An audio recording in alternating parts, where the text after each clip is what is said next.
Hello everyone and welcome. It's my absolute pleasure to introduce Jack Ma, Executive Chairman of the Alibaba Group. Jack founded Alibaba in his apartment in China in 1999 with a group of 18 co-founders. He was one of the first people in China to really understand the potential of the internet and has utilized it to help small businesses succeed in a global marketplace. Today, the Alibaba Group is the largest retail and mobile commerce company in the world, with more than 500 million consumers shopping on its marketplaces and tens of millions of businesses selling their products. The company has directly and indirectly employed created more than 30 million jobs. And Jack says the company is just getting started.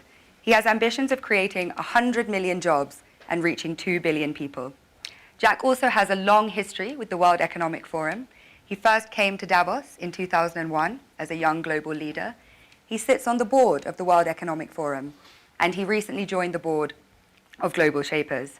We are so lucky to have Jack with us here today. Thank you so much for making time for the young communities within Davos. And can I please ask everyone to join me in giving Jack a very warm welcome. Thank you.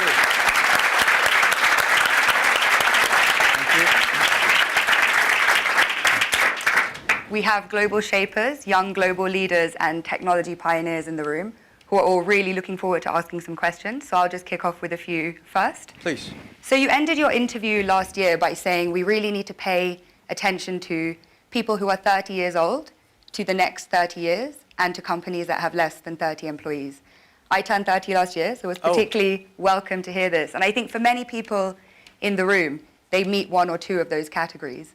So in light of that, what are you most looking forward to and most scared of in the next 30 years? Yeah, we people are very lucky because we are in the area that the world is in a very big transformation because of the technology.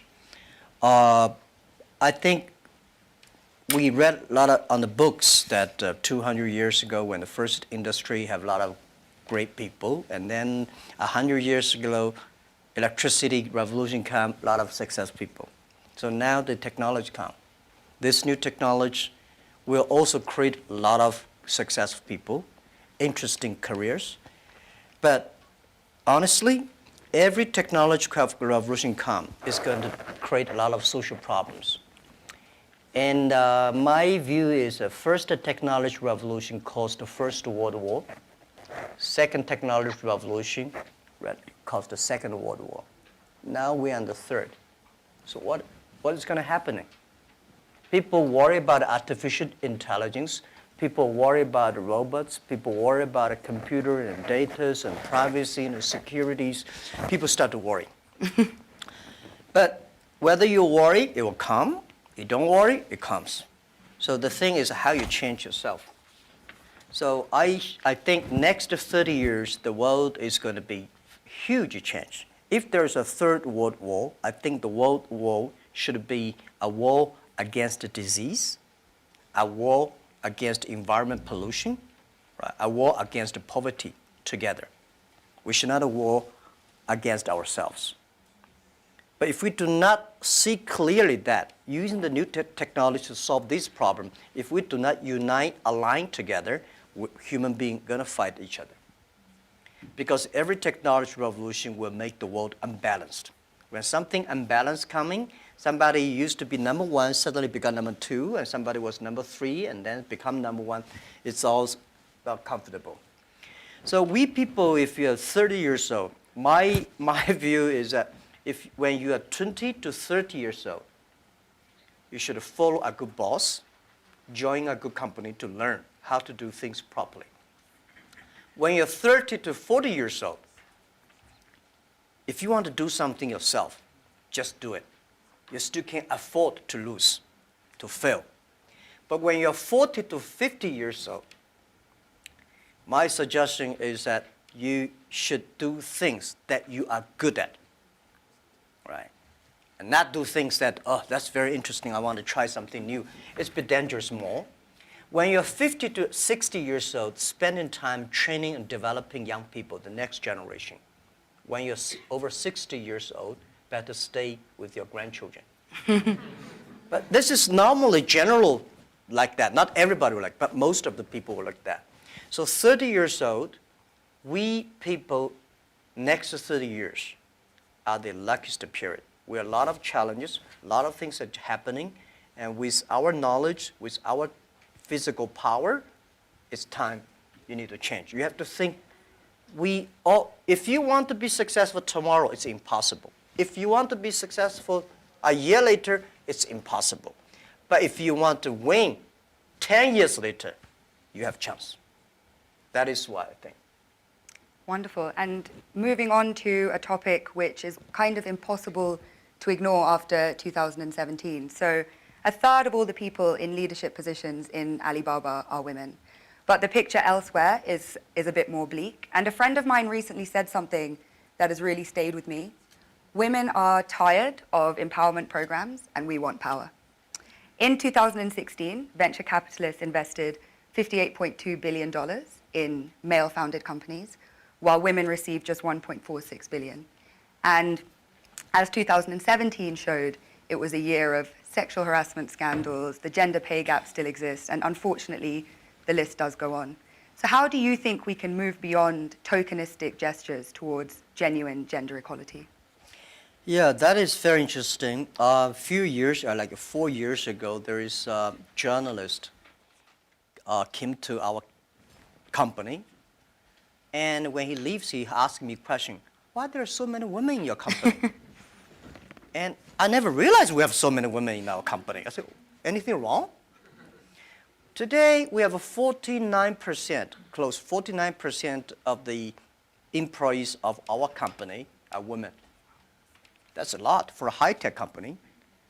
It's not on purpose we hire women. We think they are great in helping us to grow. Alibaba is an e-commerce company. E-commerce is a service industry. To serve people better, you should have a service heart. We find that women doing much better jobs than men. And the second is that last century, people compete because of muscle. No, not this century is not muscle, it's the wisdom. And next is, I believe, if a person wants to be successful, you should have a high EQ. But if you don't want to lose quickly, you should have a high IQ. But if you want to be respected, you should have high LQ, the Q of love. So those three Qs put together, a lot of men, they have a high IQ but low EQ, and a very tiny LQ. Women, balance-wise, they're the best. If you want your company to be successful, if you want your company to operate with wisdom, with care, women is the best. In my company, we notice that women, they care others much more than men. Even on our site, today on shopping site, e-commerce, we find that women buy a lot of things. But they buy for their husband, their parents, their kids. Men only buy for themselves mostly. Because you care, that makes you the difference. So we have 49% of the colleagues in the company are women, and close 37% of the senior management are women. We never feel anything wrong, and women, they sacrifice more. When they love it, they believe it, they continue to do it. So I think one of the secret sauce for Alibaba to be successful was successful in the past 18 years because we have so many women colleagues. And the other thing is that we feel so proud. And most of the time you see I go out, I never realize that when we count always 50% of women with my delegation, my team. Because we never think they're women. We think they're great colleagues. So if you try to say, now we got too many men, so we have to put some women inside, that's a disaster for both sides. So what would your advice be to companies that operate a little bit more on that quota-based system but seem to be not making progress or not having such kind of representation? When you have a quota-based, you must have a lot of women. You will never reach that. I think If a company full of men, trust me, this company cannot be sustainable, cannot keep on growing. Because just like a steel, if you don't put wood inside, the steel is too tough, it's easy to break. So when you have a woman and man in the same company, when something happens, the women are for example, one of the value for our company is that the number one value is customer number one, employee number two, shareholder number three. This is everywhere I go. Wall Street did not like my point, but this is what I said, you know. If you like us, invest in us. If you don't like us, please sell our stocks, don't buy us. We believe customer number one, employee number two, shareholder number three. But when we start to compete, men suddenly get very angry, and you know they start, and women always come and say, no competition. Let's think about customer number one. Most of the women, they believe in the first day dream or first day love. Most of the men, easy to forget.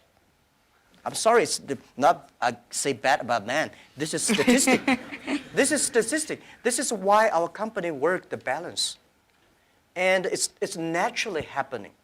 It's not like so a lot of people have a tendency, man is better in doing things. But we think that even if man is better, we still have to hide the woman inside. And then the women have enough women will hire people more. So this is how we did it. So I don't know how many high-tech companies in the world like us, 49% colleagues are women. We feel proud of that. As you should be, and I think it's a very strong message to send out to, like I say, other companies that have a range of reasons for why that's not the case, because clearly you've been able to build the most successful one with that being so. So you just came off stage after giving a talk about digital e-commerce and what needs to happen for small businesses and entrepreneurs to benefit from globalization. At a time when globalization once again is being questioned, is it really delivering for the most vulnerable? Is it delivering for people in the global south, etc.? So what is your message to people in this room kind of about globalization, really? I think globalization cannot be stopped. Nobody can stop globalization. Nobody can stop trade. And I believe if trade stops, war starts. Trade is the way to solve to dissolve the war, not to cause the wars. I think globalization did a fantastic job in the past 30 years. Enriched a lot of countries, but of course caused a lot of problems, right? Young people did not have opportunities. Small business have not opportunities. Developing countries were neglected. But it's only 30 years. It's a baby. It's a growth. You have to improve it. If you do not improve it, then you kill it. It's easy. Most of the time, to kill something is much easy. So my beliefs, it's our generation's job. Today, we have a better technology. We have a better knowledge about globalization. And it's our generation's responsibility or opportunity to improve it. Tell me, how can you stop globalization? Now, artificial intelligence come, robots come. My grandfather worked 16 hours a day, and he said he was very busy. We work 8 hours a day. We said we are very busy. Our children may only work 3 hours or 4 hours a day for 3 days a week. I bet they will say, oh, we're very busy. Then when you work only 3 hours a day and 4 days a week, what are you going to do? You're going to travel around, right? You cannot stay in the home for a week. You will travel. 30 years ago, normal life, you visit 20 to 30 cities whole your life. 30 years later, in your life, you will visit 300 cities in your life because of mobile. How can you stop it? It's impossible. So thinking about that, the only thing is to improve it, to make it simple. Global trade should be simple, should be modernized, should be giving inclusive. Everybody have the opportunity. So my strong message is that, well, I feel sorry for WTO. They did a great job, but in the past 20 years, when you put the 200 government ministers in a one room, how can they agree on something? Right? Because I don't like your country. No matter how good suggestion you have, I say no. But business people, even if we put 200 business people in a one room, we will surely agree on something. And this is what I believe. The next generation of globalization should be inclusive, should create opportunities for young people to get involved.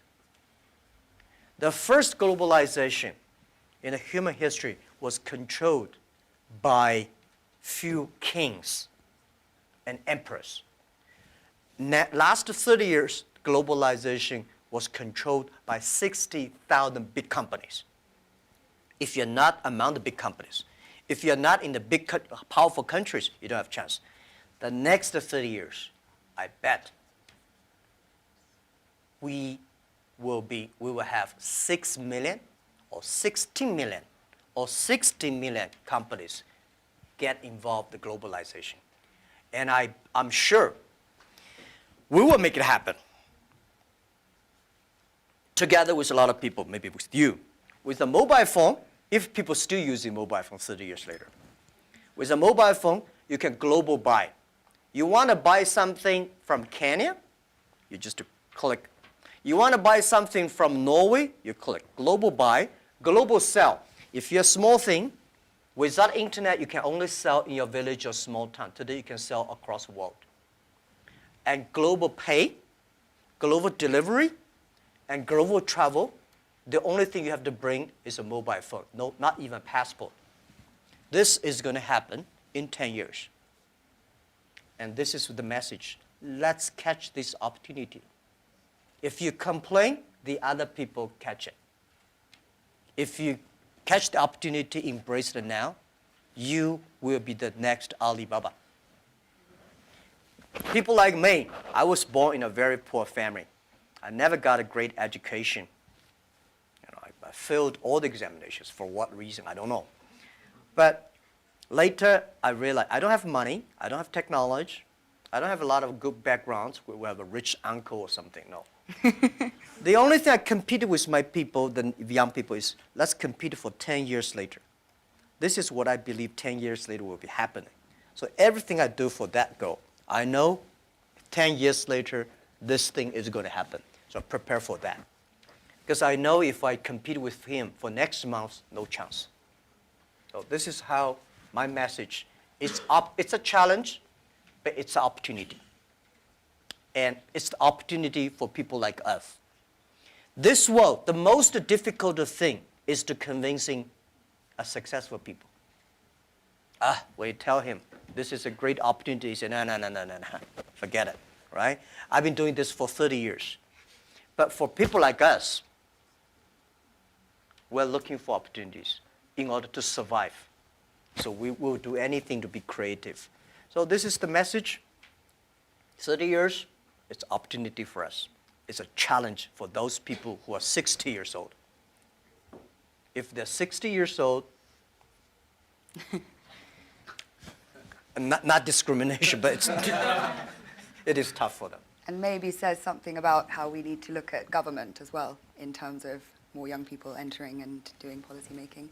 So if there are these 6 or 16 or 60 million businesses and we're all kind of hyper-connected, on a more fundamental level, do you think consumption is making us happy? Consumption? What do you mean consumption by making us happy? But through consuming, are we becoming happier through being more connected? Is that genuinely Yeah, driving of course, connection? consumption will make, without consumption, definitely we're not happy, right? But if the consumption may not be, the thing is that for me, people like me, people say, Jack, you are very rich, but I don't have time to spend money. And I know this money does not belong to me. When I have a 1 million, 2 million, it's my money. But when you have 20 million, problem comes, you think the US dollar is going to devalue or English pound and the stock market is going to problem. When you're over $1 billion, that is the responsibility because the society trusts you can manage the money better. If you think that is your money, you'll get into trouble. This is what I always believe. That's the. How can a person have a, 20 or $2 billion?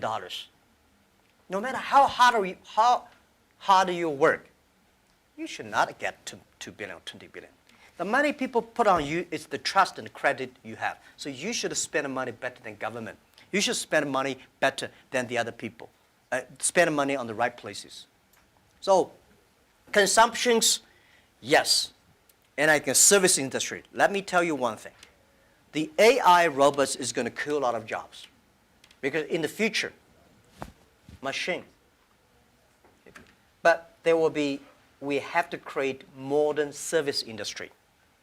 Service industry is going to have. Service is got a lot about consumptions. So doing the consumptions, service industry has huge hope. But you have to do uniquely. I think from that slightly philosophical point, we can turn to the floor for questions. So if you, if you could please introduce yourself, say where you're from, please keep your questions succinct so we can take as many as possible and relevant for the whole group. Great, so would you like to go first? Hi, my name is Parv. I'm a global shaper from Chicago. And you just talked about philanthropy, and I'm curious if you could talk about how you see your role is changing in the giving space, particularly given the fractured world we live in. Yeah, I think philanthropy, it's not about helping others. It's about helping yourself. I had a huge debate with my colleagues. Several years ago, there's a big earthquake in China. And there was a big earthquake in Japan. So we donated I forgot the exact, like $20,000 to Japan, $10, $15 to China. And people say, why we donate that little? Because we have a lot of money. And my point is, no matter how much money you donate, 2 million, 20 million, that money compared to that is tiny. You cannot change a lot of things there. The thing you donate because you change yourself. When you change, the world is changed. You have to change yourself, right? And the next thing is that philanthropy is about action. It's about involvement. It's not about giving money.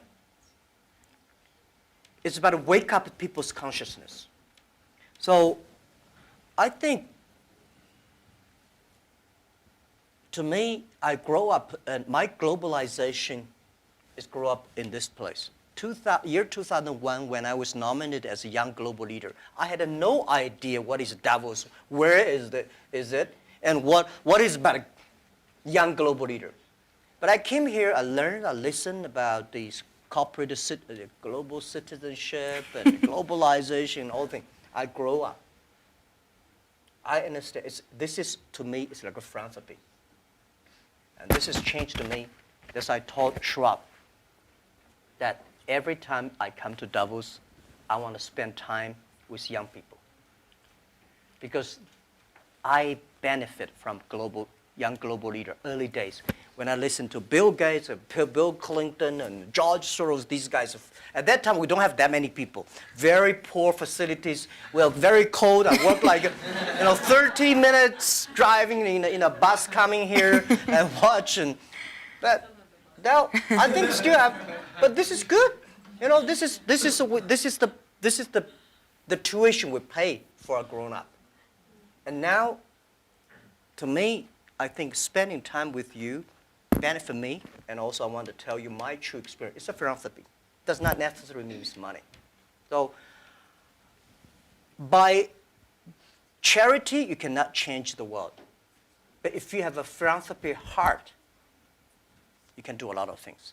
So I find this one, unfortunately, a lot of people have a business heart here, making money, but do things like a philanthropy. What we should do is should be a philanthropy heart, but have a business skill. I hate a lot of people do the opposite. They want to make money, but they talk like a philanthropy. And they do like a philanthropy, waste a lot of money. So this is what I mean. And it's, if you want your team to continue to work with you all your life, you have to plant the seed of care the world, care others. The first day they join. I don't like a lot of companies make a lot of money because making pollutions and counterfeit products. By end of the year, donate some money. This is no good. Business, the philanthropy idea should be buried into the business model. That's, yeah. Philanthropy of heart, I think, Yeah. a message that young people can take forward. Please. Hi, my name is Iman. I'm a global shaper from the Jeddah Hub in Saudi Arabia. My question is, as a young boy, did you envision that your life would be like this? Did you have intuition about this? And if so, do you think the belief helped in achieving such great success? As a young boy, I never thought, as a young boy, even today, I never thought I would be here. Honestly, I never thought. But as a young boy, when I look back, every problems I met when I was a kid benefited me. I failed so many times. People probably know that I'm applying jobs for so many jobs, over 30 jobs, all rejected, none even got a chance. 24 of us were interviewed for a KFC job. 23 accepted. I was the only guy rejected. 6 people went looking for a police job. 5 accepted. I was the only one. My cousin and I applied job as a server in a 4-star hotel in my city. We waited a long queue for 2 hours. He was accepted. I was rejected. So my mother looked at me, but I know this is a training course for me. Before my 30 years old, I'm a failure. People lose, but I never give up. I think there is an opportunity there. And then I was a teacher later. I graduated from university. I was a teacher in the university for 6 years. Number 5 year, I was elected the best teacher of my university, elected by students. So I said, everything I taught my students are the things I learned from books. What if I go out, spend 10 years, experience all the things, whether fail or succeed, I go back to teach again. That was my original thinking doing Alibaba. So I never thought I could be rich. I never thought I would be successful. I never thought we could survive for 18 years. And then we made it. The only thing that today we should do is share the experience and know-how, especially share the mistakes, suffers with others. My thinking is that you guys remember, if you want to be successful, learn from the other people's mistakes. Don't learn from the successful stories. Successful stories they make, don't listen to that. There are a lot of reasons behind it.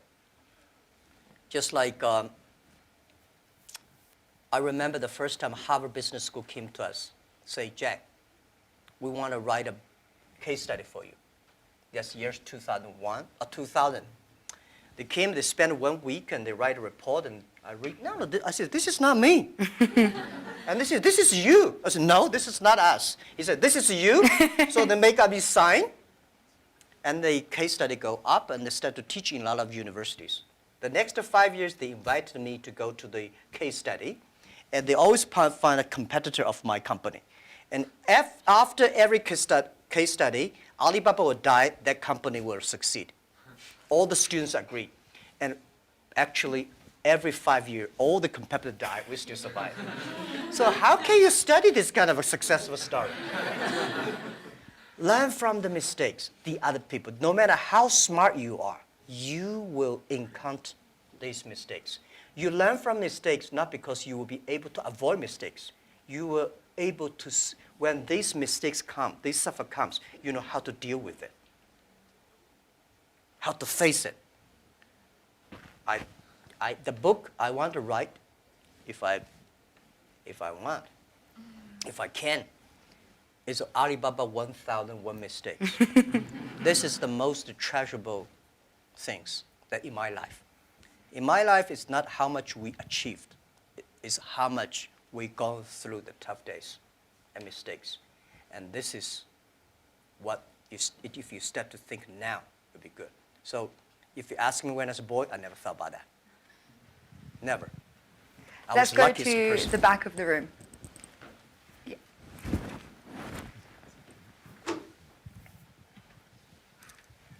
Fan Lin, YGL from Shanghai. I know that you recently spent 100 billion RMB in deep tech research. I just wonder how you think of the future of deep tech and how that's going to influence humanity and creativity. Yeah. Thank you. I think technology, as a company, we invest 100 billion RMB, which is like 150, right? Or 15, no, yeah, 15 billion US dollars on researching for the high tech. As a company, I hope in the future we gain our profit because of our technology, not because of our size. So we have to invest in technology. But I don't like this kind of, there's a debate. Artificial intelligence, big data is going to threaten the human beings. I think artificial intelligence should support human beings. The technology should always doing something to enable people instead of disable people. When steam machine comes, when cars comes, people hate it. You know, today we think car is good.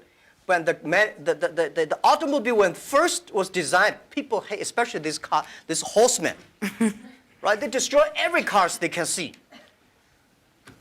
So I would say, people like us, when we have the money, we have the resources, we have all the excellent young people, we should spend money on the technology that enable people, empower people, make life better. So this is what we want to invest. And I think artificial intelligence, no matter how artificial intelligence is good, human being in the future compete with the machine on knowledge, you don't have chance. Computer is always going to be smarter than you are. When there's a car, forget about who runs faster. When there's a plane, don't think you can fly like a. When there's a computer, you know, computer is always smarter than you are. They never forget. They remember everything. They never get angry. They calculate faster. But computer can never be as wise as a man. What's the difference between smart and wisdom? My view is, a smart people see something the other people don't see. A wise people see something, he pretend he did not see it. A smart people know what he want. A wise people know what he doesn't want. A wisdom, the person with wisdom knows, only you know I don't want this. Then you know what do you want. So I think this is the money we invest to support human beings, not supporting Alibaba. This lab is open to the whole world. It's not supporting Alibaba at all. Yeah. Wonderful. So hi, I'm Saad, Global Shaper from the Islamabad Hub. I really want to know what you think about leadership. Is it something that comes from the heart when it comes to decision making as a leader, or is it something that that you have to take, you have to think through your mind as well, or is it a bit of both? Like as a leader, when you make decisions, would you go with something that you really feel about from your heart, or would you try to have a mix of your mind and your heart when you make decisions? Yeah, I think it's a good question. I've been thinking about that. First, it's your nature instinct. There must have something that you different. Second is you need training. You should be trained through all the tough experience, but still positive. I found out some great leaders in the world. They are always positive. They never complain others and never complain. And they look at the things in a different view, like normal people. So I think people in my company, at the beginning, they don't like me because I'll always think about 10 years, 5 years. And then after we're working together for 3 or 5 years, they find, you're right. Then we got the credit rating. And as a CEO, one of the jobs, when everybody's happy, you have to see the unhappy things. When everybody's unhappy, you have to see the happy things. So leadership is nature, but you have to have train and learn. And I got my leadership upgraded in Davos. I see so many. AliEntity Financing, how many people here know about Alipay? Thank you. Alipay's decision was made here. I was thinking about Alipay, but I was not there to launch Alipay because in China, if you do financing without license, you will be in jail at that time. So I went to the banks, can you help us do the e-commerce on transaction? No. No banks would accept it. So if there will be no Alipay, no financing, the e-commerce would go nowhere. So year 2004, I was here. Listen to a speech by 2 state leaders about leadership. And this guy said, leadership is about responsibility. You believe it, but the people don't believe it. But if you think it's so critical, you should pay any price to do it. So that day changed my mind, and I called back to my team and say, let's launch it within 1 month. If somebody has to go to the jail, I go to the jail. Who will be the second one follow me? If I go, you continue, and you go to the jail, you go continue. That was called the leadership determination. And year 2004, I made a decision here, I called it back. And now today the Alipay launched, and it's so big, over 800 million people today using Alipay globally. This is called, yeah. Wonderful. Shall we take one from YGL to be fair? Any questions? Yeah, please. Hello, my name is Pablo from Costa Rica, YGL. And given your perspective of caring and being a trustee of all this, what do you do for self-care and also maybe within your company? Because earlier on, often you can cut through sleep or other things in a silly way, and you realize that if you plan for the long term, one also has to take personal care, be either mindfulness or prioritizing better. And how are you doing this, and how do you promote that in your company? Well, I'm lucky that I have 18 co-founders, and most of them are my students. When in my apartment, I told them my dream and my mission, and we videotape. Funny thing is that when Alibaba launched for the first day, I said, let's videotape everything, every important meetings that we join together. The purpose is that someday, if we fail, we give the videos to the people to research why we fail. If we succeed, give the videos to the other people. So we have almost a whole house of videotapes. So the first videotape, I speak for 2 hours, and those guys look at me. Okay, so that's what you want to do?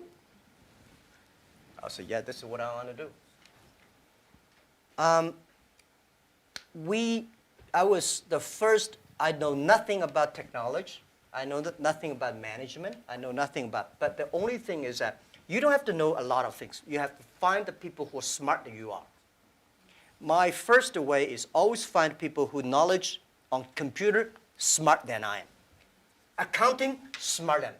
For so many years, I always try to find the people smarter than I am. And when you find so many smart people, my job is to making sure the smart people can work it together.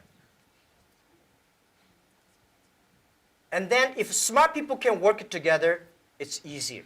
The vision, they will believe. Because if stupid people can work it together easily, Smart people can never work together. But people work together easily, they don't believe the vision. The people who believe the vision, but they don't work together. So very important is finding smart people, and my job is two things. Making sure they work together. So the culture is important. Long term, you should be ideal with great, strong vision leader, but you should also have to survive today. If you don't survive today, you're gone. So the best way to promote your company is not you. It's not me as the CEO. The best way is your product, your services, your employees. The best product of your company is your employee. So I spent a lot of time, early days. For the first 2,000 employees of Alibaba, I speak everybody for 1 or 2 hours when they're joining. I said, I will never promise you will be rich. I never promise you will be promoted. But I promise you'll suffer. I promise you will have a terrible life, and right? And all the terrible things I promise when you join this company. Right? But good things, if you promise good things, you are misleading them. Because I cannot promise myself. We know this is the future, but we are not sure that we will be there. But if we don't work together, we all will lose our job. So that's the thing. And they do always say, and I think I've experienced this myself, if you knew how hard it would be, would you do it? And it seems for you, a key part of leadership is leaving the ego at the door and being willing to hire people better than you, who you can then kind of empower to carry out your vision. Yeah. Wonderful. Yeah. Hi, I'm Iman from Global Shaper Jakarta Hub. How does your experience of being a teacher influence how you run the business today? And do you have any message for those who are working in education space? Thank you. How does your experience of being a teacher in early days Oh. influence how you run the business today? Yeah. Let me tell you one thing.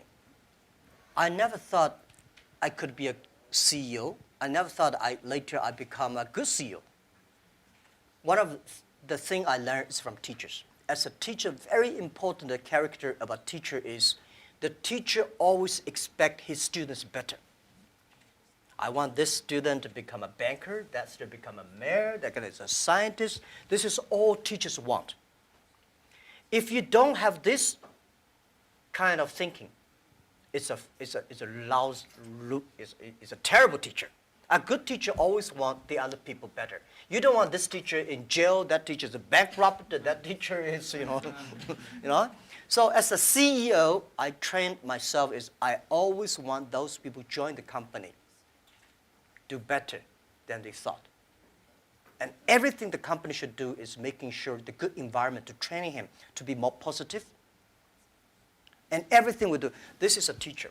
And teacher does not mean I know better than you are. Everything I know better than you are because I learn from others. So a teacher should learn all the time. A teacher should share all the time. A teacher should always expect the other people better than you are. And by the way, education, it's a big challenge now. If we do not change the way we teach, 30 years later we'll be in trouble. Because the way we teach, the thing we teach our kids are the things the past 200 years is knowledge-based. And we cannot teach our kids to compete with machine who is smarter. We have to teach something unique. That is, machine can never catch up with us. In this way, 30 years later, our kids have the chance. I hope I answered your question.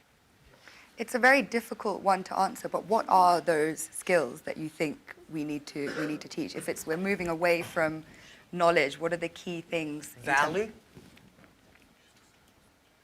believing, independent thinking, teamwork, care for others.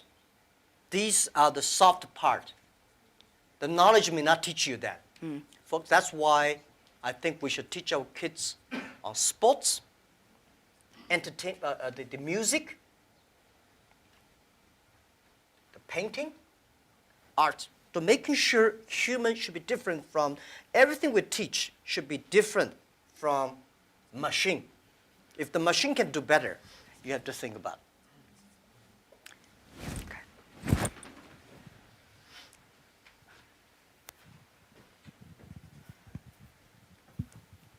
Hi, this is Hashim Al-Musawi from Manama Hub, Bahrain. Talking about education and the fourth industrial revolution, we have been talking about people losing their jobs or they are not qualified enough with the skills needed. What are you doing for the people within your company to get up to date, to get continuous learning, to know what's the technologies needed for the future? Thank you. Okay, luckily I don't have to do a lot of these kind of things in my company because we are fighting every day for the future. We know if we do not work hard, Facebook or Google and Amazon, all these are going to do better, right? So this is why we are globalized. It's a competition globalized. But we know that it's not about technology competition. All the people today, not like 18 founders, we only have 2.5 people are engineers. Today we have more than 25,000 engineers. They are all smart people. They do much better job than the 18 years ago. But the only thing I want to making sure that these people have a philanthropy heart. Because the data we have, the technology we have, if they do not have a great heart inside, we are going to make disaster for the world. Google, Facebook, Amazon, Alibaba, these companies, we are the luckiest company of this century. And we have the if we're lucky, we have the responsibility that we should have a good heart to do something good. But on the other thing I want to say is about that making sure that everything you do is for the future. For example, you know about Singles Day? Singles Day, shopping day, November 11 is the day we created. Last year, that day, we sold 25 billion US dollars for one day. And for the first minute, over 70 to 80 million people rush inside to shop on the mobile phone. So you have to making sure the system is good enough. We have to finish 270,000 transactions per second. Can you imagine that? hard to compute. 270,000 transactions per second. If we do not have that kind of computing capability, the whole system will crash because we have several hundred million people waiting to pay the money. So this technology, we know why we do this for one day, because we want to test the technology.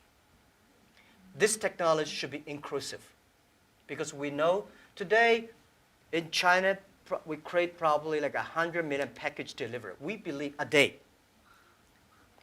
5 years later, the whole world would deliver 1 billion packages per day. Think about what's the technology. Are we ready for that? So the Singles Day is to testing this technology and to be inclusive. So making sure the market drive them, not the boss drive them.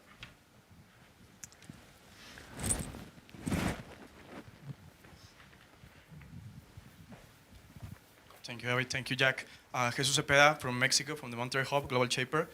We have been talking a lot about our generation, and I really like the conversation about 30 years before, 30 years after. Actually, I have been hearing these days that we haven't had this snow in 30 years here. So the question is going to a quote of Professor Schwab. He said a couple of months ago to the Global Shapers that we're the first generation that is going to suffer about climate change, and we are the last one that can do something about it. So with your teaching passion, what are the 3 things that you are saying to educate the 10 million employees or the 100 million employees or everyone who's looking at this video to develop an environmental mindset, a spiritual mindset, a non-fragmented world mindset? Okay. First, let me say this. Every disasters, the environment disasters, is a reflect of human heart today. Because when we need too much, we destroy a lot of things. I think the human being today, the past 200 years, because of knowledge-based technology or knowledge-based training system, all we want to do is get more. We want more things. We go to the moon, we go to Mars, we go this, we always outside looking. We human beings never inside looking. If you don't have the inside looking, you will never be wise. If you're not wise, you never know what you don't want. Today, human beings get much more than they expect they should have. So the environmental pollutions, the whole thing happening is because human beings become greedy, become arrogant.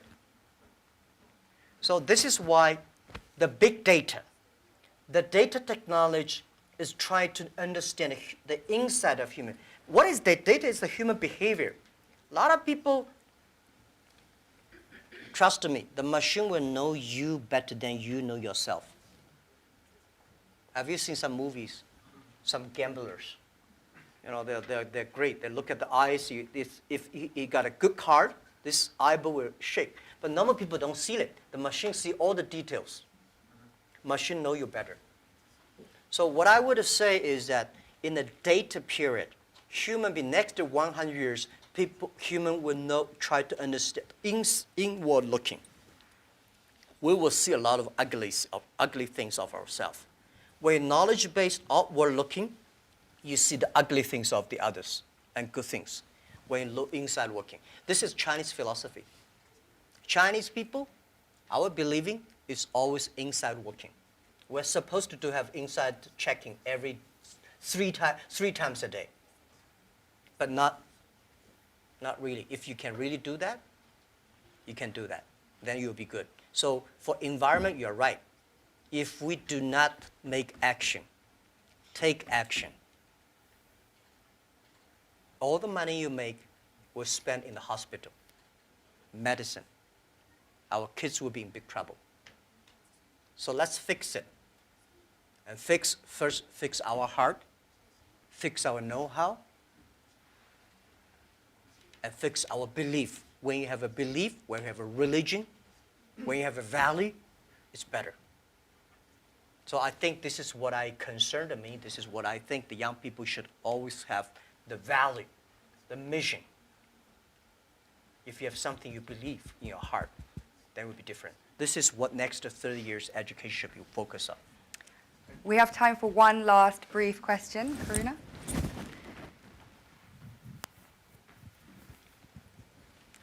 Thank you. This is Karuna from the Port Louis Hub, Mauritius. And my question is, you talked about your workplace culture. I'd like to have one or two examples, if possible, of how do you motivate your employees. And I'd like to throw in a last question is, how much do you sleep? Because this is such a controversial topic and I keep hearing different versions. Thank you. What about keep the different versions? Some people say you don't need sleep. I've heard CEOs sleep only 4 hours. I've heard CEOs sleep only 3 to 4 hours, and whereas I've heard you need at least 8 hours. So yeah, I'm a bit divided, and I'd love to know your secret. Thank you. Yeah. How do I motivate, incentive or motivate my colleagues? You have to find the people that can mobilize themselves. It's impossible to encourage a negative person. So the people you hire, the people work together, they have to be, or you cannot, we have 65,000 employees now, you cannot hire all of them that positive, but at least the people work with me. My management, leadership, several areas, they have to be positive. They have to know to incentive the others, because I cannot incentive everybody. And making sure the culture. So I think it would be very painful for me to talk to my vice president, and he need to be incentivized and mobilized every time, right? This won't work. If he does not know how to incentivize or mobilize his people, it's better. I don't think he will be the vice president. He should be a good engineer, good designer, but not a good leader. A good leader should know help, but not by only money. Most of people incentivized or mobilized not because you give them a lot of money. You give them respect, trust, appreciation, and correct, heartful advice. When you come to my meetings, internal meetings, you will be shocked because we are not like a lot of the other Chinese company. The boss say, everybody listen, take notes, and go down. We are like a war room. We make decisions based on whose voice is louder. Right? Early days, we fight and talk, and then making sure everybody speak up. Right. So this is also a way of mobilize and incentive. There are a lot of ways, and different people have a different way to send incentive. So this, how much time I sleep? Yeah, I have a problem. I mean, I